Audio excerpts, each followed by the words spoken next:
या मोहम्मद पैगंबराने वयाच्या 50व्या वर्षी एका 6 वर्षाच्या मुलीशी लग्न केलेलं आहे, आयशा म्हणून. जे एक मनुष्य 50 वर्षाचा मनुष्य 6 वर्षाच्या मुलीशी लग्न करतो, यापेक्षा कोणता अत्याचार असू शकतो? ज्यांचे आदर्श असे आहेत ते काय वागतील? मोहम्मद पैगंबराबद्दल जे त्यांनी वक्तव्य केलं, मी असं म्हणतो ते अज्ञानापोटी केलेलं आहे. कारण त्या वक्तव्य करताना त्यांनी संदर्भ दिलेला नाही. यावरून हे स्पष्ट आहे की रामगिरी महाराज आदरणीय हे कुराणाचे अभ्यासक नाहीत. त्यांनी मोहम्मद पैगंबराचं जीवन चरित्र हे वाचलेलं नाहीये. आणि जर कोणी अज्ञानापोटी एखादं वक्तव्य केलं असेल तर आमचं कर्तव्य आहे की ज्ञानानं त्यांची चूक दुरुस्त केली पाहिजे. आणि मला विश्वास आहे ज्या दिवशी रामगिरी महाराजाला हे सत्य कळल की त्यांनी केलेलं वक्तव्य हे चुकीच्या संदर्भामुळे आलेलं आहे, तत्कालीन संदर्भ आणि तत्कालीन ऐतिहासिक घटना त्याचं समर्थन करत नाही. आणि हे मोहम्मद पैगंबर जे आहेत ते अत्याचारी नसून मोहम्मद पैगंबर जे आहे हे मानव जातीसाठी कृपा आहेत, मानव जातीसाठी करुणा आहेत. तत्कालीन इतिहासातली घटना तुमच्या समोर सादर करतो, जेणेकरून आता मला महाराष्ट्रात जे ऐकणारे माझे बहुजन बांधव आहेत त्यांचाही संभ्रम दूर झाला पाहिजे. जेव्हा आता व्हिडिओ रामगिरी महाराजांचा मला पाठवण्यात आला, आमच्या मीडिया टीमला मी पाठवलं की पहिले याची खात्री करून घ्या की महाराजांनी हे म्हटलेलं आहे का आणि हा पूर्ण व्हिडिओ भेटेल का. तर पूर्ण व्हिडिओ भेटला नाही. आता त्याचा निवडक 3 मिनिट 10 सेकंदाचा भाग शूट करून आणि त्याचा पॉज करून त्याच्यात 4 वेळेस पॉजेस आहेत आणि 11 वेळेस त्या व्हिडिओमध्ये रामगिरी महाराज आपल्या समोर जे शास्त्र ग्रंथ ठेवलेले आहेत त्या ग्रंथात पाहताना दिसतात.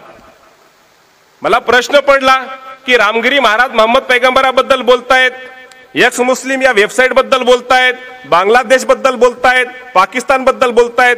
निश्चितच ते शास्त्रामध्ये लिहिलेलं नाही, तिथे एक चिठ्ठी ठेवलेली होती, ते पाहून ते म्हणत होते. आता हे मी का सांगतोय? कारण मुस्लिम समाज विचार न करता प्रतिक्रिया देतो.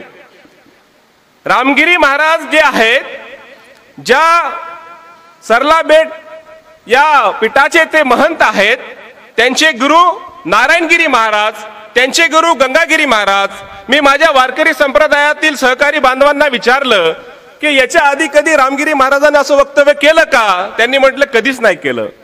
मी म्हटलं मग हे ज्ञान त्यांनी आपल्या गुरुकडून घेतलं का नारायणगिरी महाराजांनी कसं असं वक्तव्य कधी केलं का? ते म्हणले त्यांनी कधी केलं नाही. मी म्हणलं त्यांचे जे गुरु होते गंगागिरी महाराज, त्यांनी कधी असं वक्तव्य केलं का? त्यांनी म्हणले कधीही आम्ही ऐकलं नाही की त्यांनी असं वक्तव्य केलं. मग याचा अर्थ काय निघू शकतो की 52 वर्ष वय असलेले आमचे आदरणीय रामगिरी महाराज, मी त्या पीठाचा आदर करतो. कारण मला या शिष्टाचाराचं भंग करायची परवानगी नाही आहे. कुराण मध्ये ईश्वर मला सांगतो, अध्याय 41 श्लोक 34 की सत्कर्म आणि दुष्कर्म समान असू शकत नाही. तुम्ही दुराचाराचा बदला आणि दुराचाराचं उत्तर सदाचारानं द्यावं. जर तुम्ही असं करसाल तर तुम्ही पाहसाल की जो तुमचा शत्रू आहे तुमच्या अशा व्यवहारामुळे तुमचा घनिष्ठ मित्र होईल. आता हे इस्लामचे जे शिष्टाचार आहेत याचं उल्लंघन करून मी उत्साहामध्ये मोहम्मद पैगंबराबद्दल प्रेम दाखवू शकत नाही. म्हणून आदरणीय रामगिरी महाराजांनी जे प्रश्न उपस्थित केले त्या व्हिडिओचं जेव्हा बारकाईनं निरीक्षण केलं तर आमच्या समोर या गोष्टी आल्या की त्या दिवशी महाराजांना काहीतरी चिठ्ठी देण्यात आली आणि त्या चिठ्ठीमध्ये त्यांनी वक्तव्य केलं. त्याच्यातले 3 मुद्दे महत्वाचे आहेत. पहिला मुद्दा हे आहे की त्यांनी मोहम्मद पैगंबरांनी 6 वर्षाच्या मुलीसोबत विवाह केला आणि 6 वर्षाच्या मुलीसोबत विवाह करणं हे अत्याचार आहे. आणि ज्यांचे आदर्श एवढे अत्याचारी असतील तर तो समाज किती अत्याचारी असेल. की मोहम्मद पैगंबराच्या काळामध्ये जन्म नोंद आणि मृत्यू नोंदीची कोणतीही व्यवस्था नव्हती.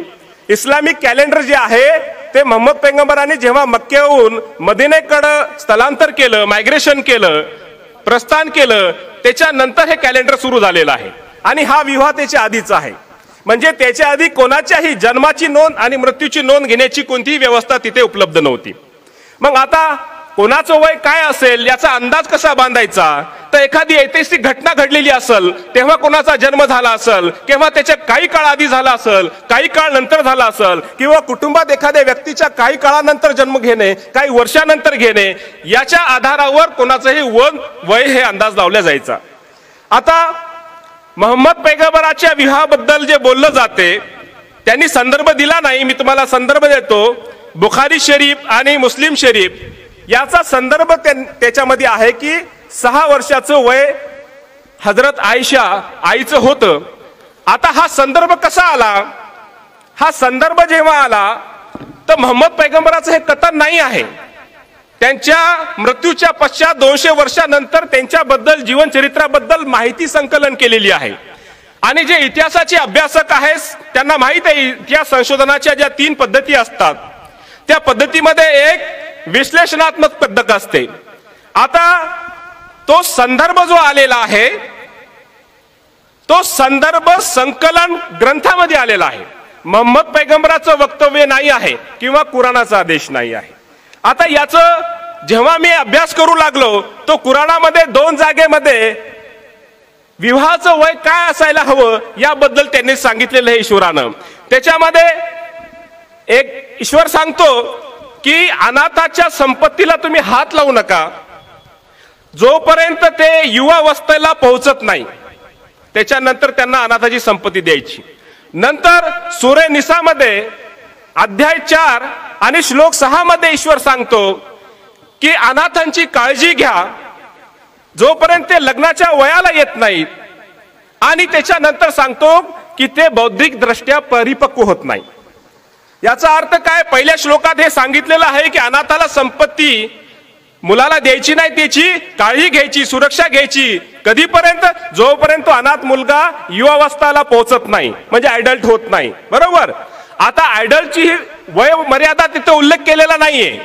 आता ह्या दुसऱ्या श्लोकामध्ये काय सांगितलेलं आहे की अनाथांची तुम्ही काळजी घ्यायची आहे जोपर्यंत विवाहाच्या वयाला येत नाही आणि बौद्धिक दृष्ट्या परिपक्व होत नाही, नंतर त्याची संपत्ती द्यायची. याच्यावर आम्हाला हे स्पष्ट होते कुराणमध्ये ईश्वरानं कोणत्याही स्त्री असो किंवा पुरुष त्याच्या लग्नाची वयोमर्यादा निश्चित केलेली नाहीये. फक्त हे सांगितलेलं आहे ज्या प्रदेशामध्ये ज्या काळामध्ये शारीरिक दृष्ट्या तुम्ही परिपक्व होता आणि बौद्धिक दृष्ट्या परिपक्व होता तेव्हा तुम्ही विवाह करू शकता. आता जे लोक विज्ञानाचे विद्यार्थी आहेत त्यांना माहित आहे प्युबर्टी आणि यौवनावस्था जी आहे ते एका वर्षात घडत नाही. तो एक काळ आहे. 8 वर्षापासून 17 वर्षापर्यंत वेगवेगळ्या शारीरिक आणि भौगोलिक परिस्थितीमध्ये त्याची वाढ होत असते. एका वर्षात वाढ होत नसते. कोणीही समजा मागच्या वर्षी बालक होता आणि या वर्षी तरुण झाला असं होत नाही. त्याचा 5-4 टप्प्यामध्ये वाढ होत असते. आता हे जो संदर्भ आलेला आहे हा संदर्भ देणारा एकच व्यक्ती आहे ज्याच्याकडून हे साधन आलेलं आहे. त्याचं नाव आहे हिशाम. आणि ह्या हिशाम जे आहे ते 71 वर्षाचे होते. त्यांनी मक्केमध्ये निवास केला, त्यांनी मदिनेमध्ये निवास केला. आणि त्यांचे जे शिष्य होते ज्यांनी स्वतः एक ग्रंथ लिहिलेला आहे मुत्ता म्हणून, त्यांनी हा संदर्भ त्यांच्याकडून कधी घेतला नाही. जे त्यांच्या सहवासात राहत होते त्यांनी हा संदर्भ घेतलेला नाहीये. ते मदिनेमध्ये होते तेव्हा हा संदर्भ भेटला नाही. तर ते इराकमध्ये जेव्हा राहायचे 71 वर्षानंतर, तेव्हा तेथील काही इराकी 9 लोक आहेत त्यांनी हा संदर्भ त्यांच्या नावानं दिलेला आहे. आता हे ऐतिहासिक कथन आहे. आता हे ऐतिहासिक कथन सत्य आहे किंवा असत्य आहे किंवा स्वीकार करायचा किंवा नाही करायचा, तर तत्कालीन घटना किंवा इतर संदर्भाचा आपल्याला अभ्यास करावा लागेल जेणेकरून आपल्याला हे कळेल की सत्य काय असू शकते. आता विवाहाचा जो प्रसंग होता तो प्रसंग असा आहे की मोहम्मद पैगंबराचं पहिलं विवाह जे झालेलं आहे सल्लल्लाहु अलैहि वसल्लम ते 25व्या वर्षी झालेलं आहे. आणि त्यांनी पहिला विवाह एका विधवा महिलेशी केलं ज्याचं वय 40 वर्ष होतं. आता पहिला आरोप जे होता रामगिरी महाराजांचा की त्यांनी लहान मुलीशी विवाह केला कारण त्यांच्यावर त्यांनी ईश्वर माफ करो की कामुकतेचा त्यांना आरोप करायचा उद्देश होता. तर बांधवांनो, मला तुमच्या माध्यमातून आणि या मीडियाच्या माध्यमातून पूर्ण महाराष्ट्राला विचारायचं आहे, एखादा व्यक्ती जर कामुक असला तर त्याची कामुकता 50व्या वर्ष जास्त असते की 25व्या वर्षी जास्त असते? जर त्याच्यामध्ये ही भावना असेल तर 50व्या वर्षी ही भावना जास्त असेल की 25व्या वर्षी असेल? अरे त्या काळामध्ये जेव्हा स्त्रियांना अधिकार नव्हते, मुलगी जन्मली तर त्याला पुरण्यात येत होतं, त्या काळामध्ये 25 वर्षाच्या सुंदर तरुणानं 40 वर्षाच्या विधवाशी विवाह करून तिला सन्मान मिळवून दिला. आणि या महाराष्ट्रामध्ये आपल्याला माहित आहे सतीच्या नावावर 150 वर्ष आधीपर्यंत आमच्या माता भगिनींना जिवंत जाळण्यात आलेलं आहे. आणि ही कोणती संस्कृती होती यावर मी भाष्य करणार नाही, कारण आज दया दिवस आहेत. मी सर्व संदर्भ दयेचे आणि करुणेचे देणार आहेत. कारण ईश्वर कुराण मध्ये म्हणतो की एका गटानं दुसऱ्या गटाची चेष्टा करू नये, एका महिलेच्या गटानं दुसऱ्या महिलेच्या गटाची चेष्टा करू नये, त्यांना वाईट नावानं संबोधू नये, त्यांचं हसू करू नये. अरे तुम्ही श्रद्धा ठेवल्यावर ईश्वरावर पुन्हा जर असे काम करसाल तर मग याला काय अर्थ आहे. म्हणून ज्यांना ईश्वरावर श्रद्धा ठेवलेली आहे त्यांनी संयम ठेवलेला पाहिजे. दुर्व्यवहाराचं उत्तर सद्व्यवहारानं दिलं पाहिजे आणि कोणी वाईट जर तुमच्याशी वागलं त्याचं उत्तर तुम्ही चांगलेपणानं दिलं पाहिजे. आणि आजच्या दिवशी सर्व मुस्लिम समाजानं हा संकल्प केला पाहिजे की कोणीही माझ्याशी कसाही वागला तरी मी मोहम्मद पैगंबराचा अनुयायी आहे, मी त्याच्याशी चांगलं सद्व्यवहार करणार.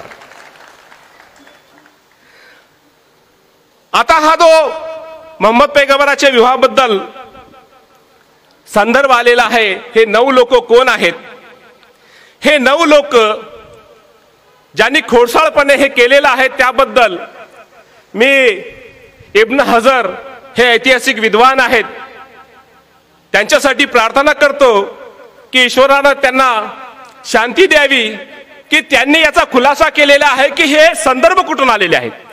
हे 9 लोक जे आहेत इराकचे लोक आहेत, त्याच्यात एकही मक्केचा माणूस नाही, एकही मदिनाचा माणूस नाही. जर शेवगाव मध्ये राहणारे एखादे महान विचारक, महान समजा धर्मगुरू असतील तर शेवगावच्या लोकांना त्यांचे विचार जास्त माहिती असतील. कोणी उत्तर प्रदेशचा माणूस जर त्यांच्याबद्दल सांगल तर त्याच्यावर कसा विश्वास करायचा. म्हणून त्यांनी जेव्हा याची चिकित्सा केली तेव्हा त्यांना हे कळालं की हे चुकीच्या पद्धतीने टाकण्यात आलेला आहे.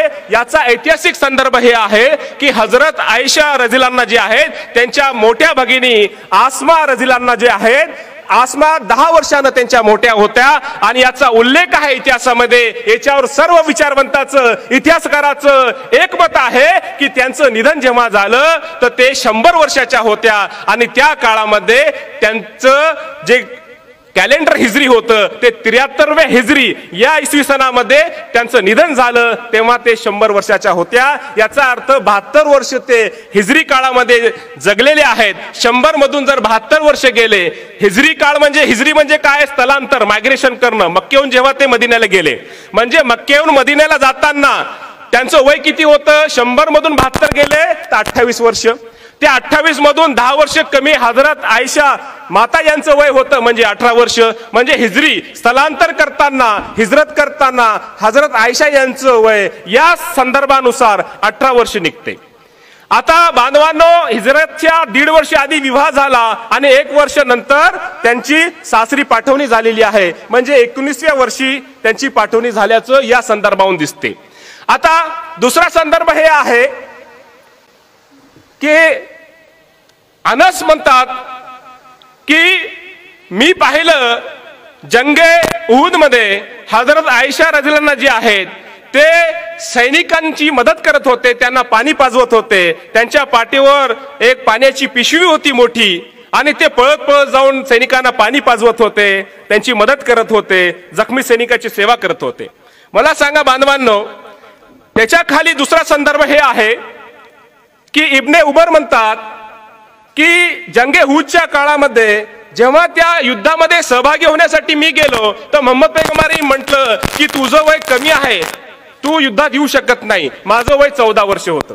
आता मला सांगा, एक तरुण आहे 14 वर्षाचा, तो युद्धामध्ये यायचं म्हणतोय आणि मोहम्मद पैगंबर म्हणतात तू लहान आहे, आणि त्याच युद्धामध्ये आपल्या 10-11 वर्षाच्या पत्नीला ते घेऊन जाऊ शकतात का?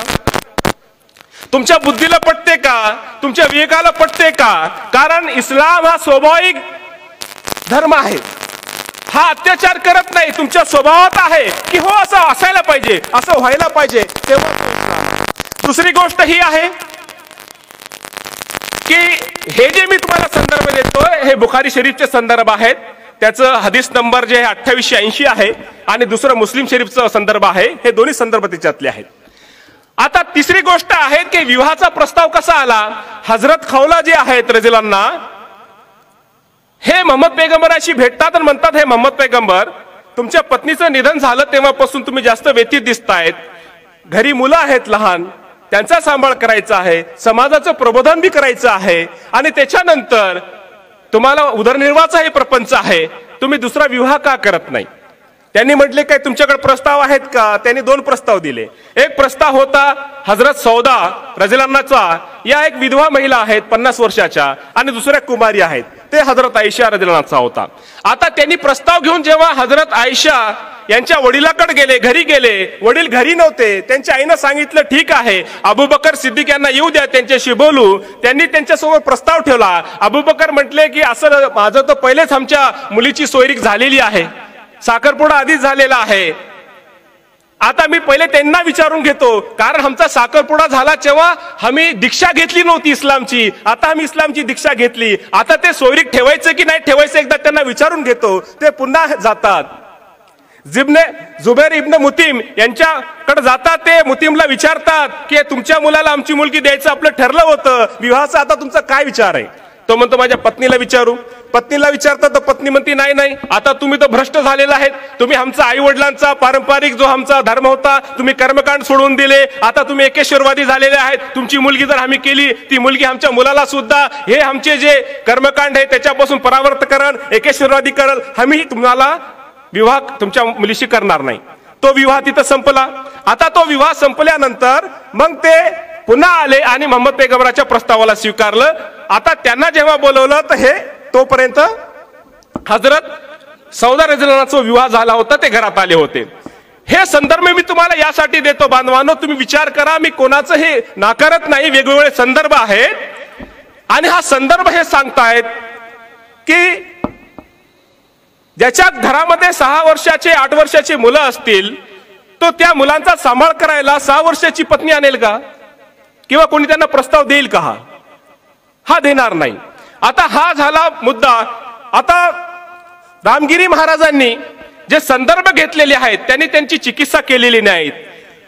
मोहम्मद पैगंबराचं कथन आणि कुराणाचं जे श्लोक आहेत की विवाहाचं वय काय असलं पाहिजे, शारीरिक दृष्ट्या परिपक्व असलं पाहिजे, बौद्धिक दृष्ट्या परिपक्व असलं पाहिजे. आता जे दुसरे धर्मग्रंथ आहेत आपले, तुम्ही दुसऱ्या धर्मग्रंथाचा जेव्हा अभ्यास करसाल, महाभारत मध्ये अनुशासन पर्व अध्याय 44 श्लोक 13 मध्ये येथे स्पष्ट लिहिलेले आहे की मुलीचं वय किती असलं पाहिजे विवाहाच्या वेळेस, तर तेथे 10 आणि 13 या मुलीच्या विवाह होऊ शकते असं तिथं स्पष्ट लिहिलेलं आहे. इतरही मला धर्माचे संदर्भ माहित आहेत, पण आपल्याला ते संदर्भ देऊन, मला माहित आहे महाराष्ट्रातला कोणताही मुस्लिम असा संदर्भाचा गैरवापर करून कोणाच्या भावना दुखवण्याचा प्रयत्न करणार नाही. मी हेच सांगतोय की महाभारतामध्ये जे संदर्भ आलेले आहेत त्या काळातले संदर्भ आहेत. त्या काळामध्ये मानसिक दृष्ट्या शारीरिक दृष्ट्या प्रगल्भ आणि परिपक्व होण्याचा कालमर्यादा काय होती हे आपल्याला माहित नाही, पण धर्मग्रंथाचा आपण आदर केला पाहिजे. म्हणून प्रत्येक धर्मग्रंथामध्ये जे सांगितलेलं आहे त्याचा आपण आदर करतो, पण त्यांनी जे आरोप केलेले होते ते मी संदर्भासहित तुम्हाला आज हे स्पष्ट करायचं इच्छितो. दुसरी गोष्ट ही आहे की त्यांनी सांगितलं की पाकिस्तानमध्ये 5 वर्ष आधी त्यांनी एक व्हिडिओ पाहिला होता आणि त्या व्हिडिओमध्ये एक मुस्लिम मौलाना रडत होता की मी का पाहतो, हे पाहण्यासाठी मी जिवंत आहे का. 5 वर्षापूर्वी एक नॅशनल चॅनलची एक बातमी होती, पाकिस्तानची होती. एक मौलाना नॅशनल चॅनलवर रडत होता की त्यावेळेला त्यांनी पाकिस्तानमध्ये एक घडलेली घटना त्यांनी सांगितली की आज तक 5 लाख लोगों ने इस्लाम छोड़ दिया है. तो रडायला लागला, मैं क्या देख रहा हूं, मैं जिंदा क्यों, ये देखने के लिए. मुळात 5 वर्ष आधी पाहिलेला व्हिडिओ महाराजांना आत्ताच नेमका आठवला. याच्या आधी त्यांनी कधी त्याचा उल्लेख केलेला नाहीये. आणि ते जेव्हा पाहत होते की बांगलादेश मध्ये हिंदूवर अत्याचार होतोय, बांगलादेशमध्ये कोट्यवधी हिंदू जे सीमेवर आलेले आहेत, मुळात बांगलादेशची जी लोकसंख्या पाहिली तर पूर्ण हिंदूची लोकसंख्या 1,30,00,000च्या जवळपास आहे. कोट्यवधी हिंदू सीमारेषेवर कसे येतील? लोकसंख्या त्यांची कमी आहे. बांगलादेशवर जर हिंदू महिला असो किंवा कोणत्याही महिलेवर जर अत्याचार झाला तर याचा समस्त मुस्लिम समाज निषेध करतोय, कारण कुराण मध्ये सांगितलेलं आहे. याची शिक्षा फार कठोर आहे कुराण मध्ये. परंतु रामगिरी महाराजांचा जन्म जे आहे जळगाव जिल्ह्यातील आहे. मागच्या 8-15 दिवसाआधी जळगाव मध्ये एका 6 वर्षाच्या मुलीवर बलात्कार झाला आणि तिची हत्या करण्यात आली. त्यावर रामगिरी महाराजांनी निषेध व्यक्त केला नाही. याचं आम्हाला थोडंसं दुःख आणि खंत वाटते. बदलापूरमध्ये 4-4 वर्षाच्या 2 चिमुरडीवर अत्याचार झाला, हजारो हिंदू मुस्लिम बांधव रस्त्यावर आले न्यायासाठी, त्याच्यावर सुद्धा रामगिरी महाराजांनी खंत व्यक्त केले नाही, याचं आम्हाला दुःख वाटते. परवाच्या दिवशी पुणे येथे 78 वर्षाच्या एका वृद्ध इस्मानं एका 8-7 वर्षाच्या मुलीवर अत्याचार केला, याच्यावर सुद्धा त्यांनी खंत व्यक्त केले नाही. बांधवांनो, मी हे तुम्हाला यासाठी सांगतोय कारण दंगमुक्त महाराष्ट्र अभियान हे बहुजन महापुरुष आणि संतांच्या विचारानं जाती धर्माला जोडण्यासाठी आपण प्रयत्न करतोय. मुस्लिम समाजालाही कळलं पाहिजे, माझ्या हिंदू बांधवालाही कळलं पाहिजे की धर्म आपसात भांडवत नाही तर राजकारण आपसात भांडवत आहे. धर्माचं काम काय आहे? People use the religion to divide the people. Politician use the religion to divide the people. We use the religion to unite the people.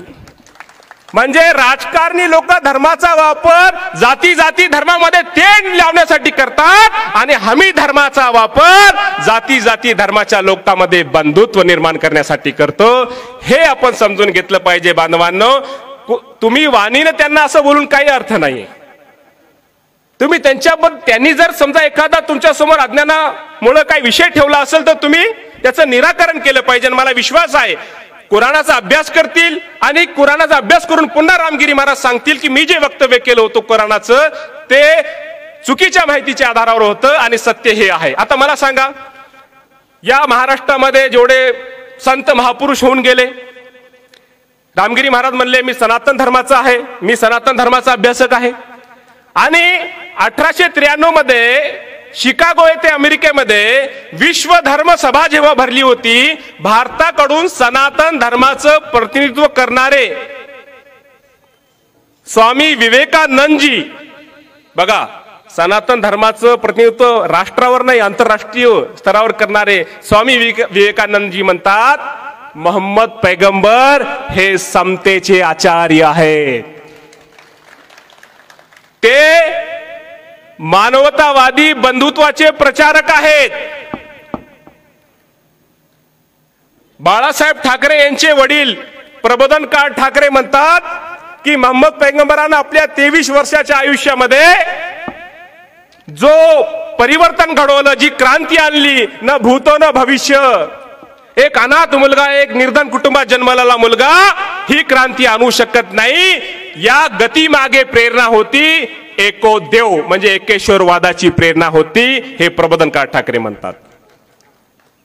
आता संत तुकाराम महाराजांनी आपल्या अभंगामध्ये जेव्हा उल्लेख करतात, अल्लाह देवे अल्लाह दिलावे, अल्लाह दारू अल्लाह खिलावे, अल्लाह बगैर नहीं कोय, अल्लाह करे सोई होय.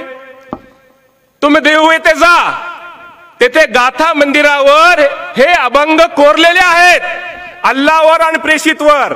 संत नामदेव महाराज, ज्या जिल्ह्यातून मी येतो, मैं अंधुले का टेक तेरा नामो अंधकारा, मैं गरीब मैं मस्किन तेरा, बैठे हुए यहाँ पर गुरु ग्रंथ साहिबा और सब में ज्यादा संत तुकाराम महाराज का कोई आदर करता होगा इस धरती पे तो हमारा सिख समुदाय करता है. बात ध्यान में रखिए. सर्व महाराष्ट्रातल्या माझ्या बांधवांना मी सांगू इच्छितो की हे जे संत महापुरुष हे विचारक होते हिंदू धर्माचे, का हे चुकीचे होते? म्हणजे जे यांना मोहम्मद पैगंबर नाही कळाले, जे मोहम्मद पैगंबर किंवा इस्लाम बद्दल संत तुकाराम महाराजाला माहित नव्हतं, ते रामगिरी महाराजाला कळलं का? का कोणीतरी दबावपोटी त्यांच्याकडून हे वधवून घेतलेलं आहे त्यांची इच्छा नसताना? कारण एक व्यक्ती एखादं ज्ञान 52 वर्षापर्यंत लपून ठेवू शकत नाही. दुसरी गोष्ट मी तुम्हाला सांगतो, संत तुकडोजी महाराज आमचे विदर्भातले, ते म्हणतात मोहम्मदाने केली प्रार्थना, विखुरला इस्लाम कराया शाना, संघटित केले त्याने स्वजना, त्या काळी लोक प्रतिमा पूजक नसावे, त्याने एका ईश्वराशी प्रार्थावे, उपदेश हा मोहम्मदाचा नाही एका देशासाठी.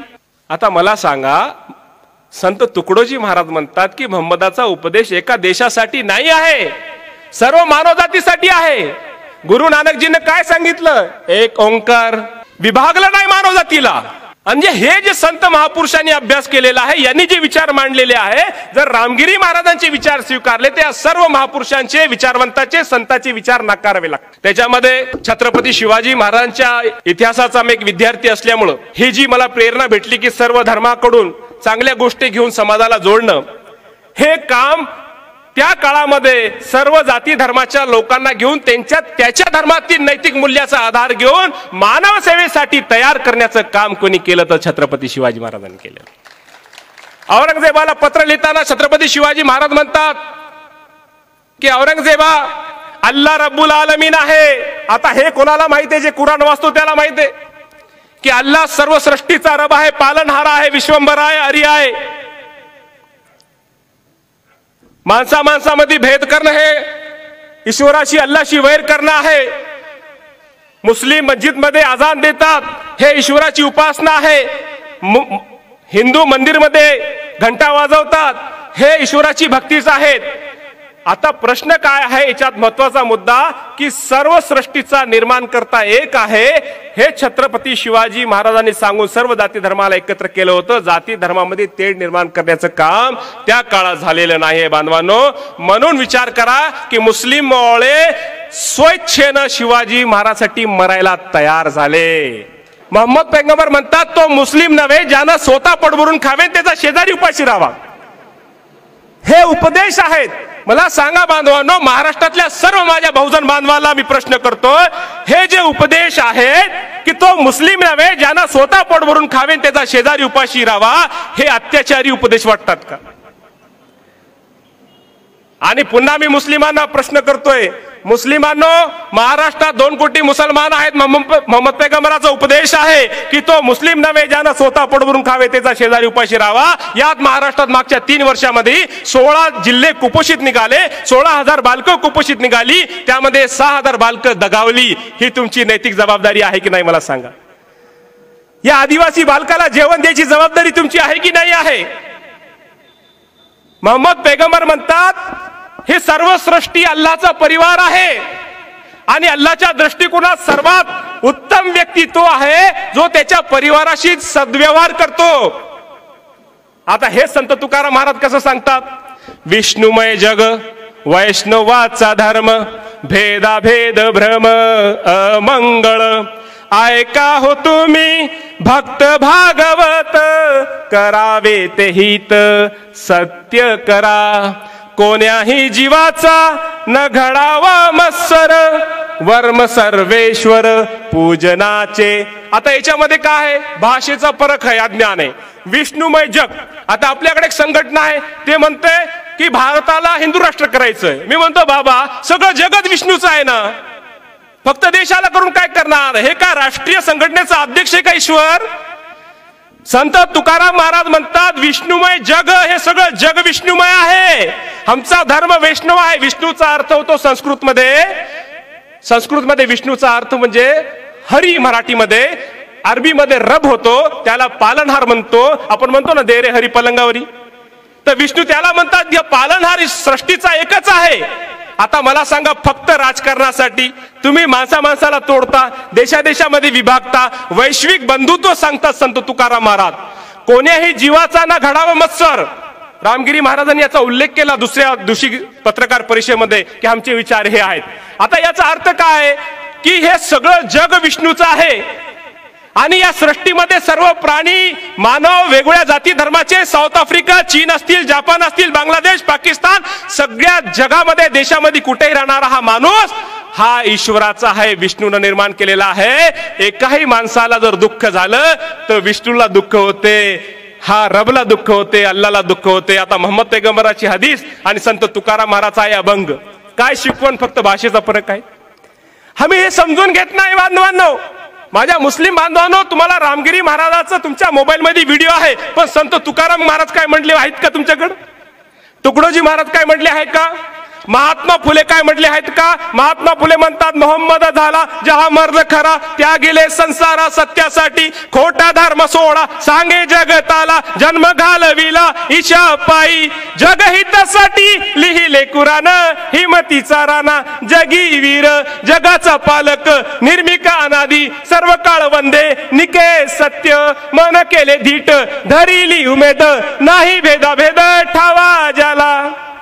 आता महात्मा फुलेचे मोहम्मद पैगंबराबद्दल हे विचार आहे.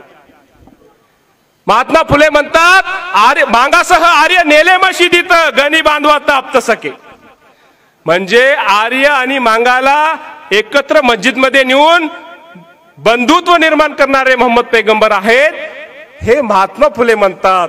जे मोहम्मद पैगंबरावर टीका करतात, मी त्यांना प्रश्न करतोय की मोहम्मद पैगंबराच्या विचारांनी आम्ही याच तुमच्या मातीत जन्मलेलो आहोत, पण याच्यामध्ये कोणत्या वर्णाचं आहे हे तुम्ही ओळखू शकत नाही. पण हजारो वर्ष झाल्यावर सुद्धा ब्राह्मण आणि दलित एकत्र येऊ शकला नाही. याला कारणीभूत कोण आहे याचा विचार करायला हवा.